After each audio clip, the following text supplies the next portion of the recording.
Y busnes I ydy gwerthu dillad ailaw, safonol a'n Rhisiart syml. Nes I sefydlu'r busnes y Gist Ddillad mis Mawrth flwyddyn yma. Wel, beth sy'n arbennig am y busnes dwi'n meddwl fwyaf ydy fel mae'r economi rwan bod ailgylchu dillad yn bwysig ac mae gen lawer iawn o gymhwysmeriad I ddillad yn y wodrob byth yn wisgo, dim yn gallu dod o nhw yma a cael ceiniog neu ddwy amdanyn nhw.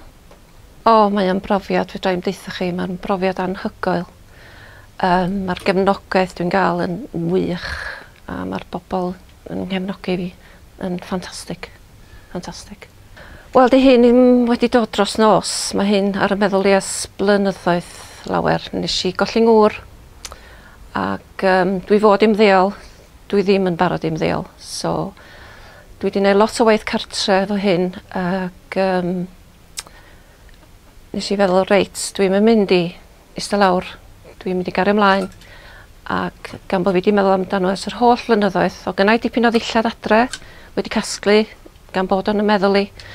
Nes I wneud yn waith cartre, dod I Caernarfon, holi o gwmpas ac es I i'r galeri ac gennyn nhw dwi wedi rhentu fan hyn a dod â nillad yma, cael rhoi rails a dipyn o mirrors a'r beth bynnag desg bach a dwi'n wedi prynu llawer just trwy help Annog hefyd.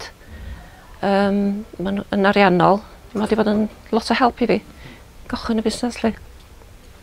Wel, gan bod hysbysebu mewn papurau newydd a bethau mor ddrud, dwi ddim wedi wneud trwy hysbysebu trwy bapur, dweud y gwir. Dwi wedi gwneud dipyn o flyers, cardiau bach busnes, ar lafar, pobl wedi bod yn ffantastig, wedi dweud, mae gennau gwsmeriad yn dod o Iwerddon, gyda bobl o Gaerdydd, bore yma wedi bod yn mewn, maen nhw'n wrth gwrs yn dweud yn Nghaerdydd, bobl lleol yn ffantastig. Nhw dwi dweud y gwir yn edrych ar ei ôl, gan bod nhw mor wych. Heb ddyn nhw, faswn I'm yma. Gen belled a fedra I gadw'r safon I fyny. Mi wneith y busnes lwyddo. Hwnnw ydy'r peth pwysica, ydy cadw'r safon y dillad I fyny. Sa fedra I, beth gynnau mewn meddwl, falle na I fynd allan I chwilio am ryw label da. Ond hyd yn un, dwi'n gorfod, dwi'n cael hen ddigon o stwff da I mewn. Ynddo, lwcus iawn.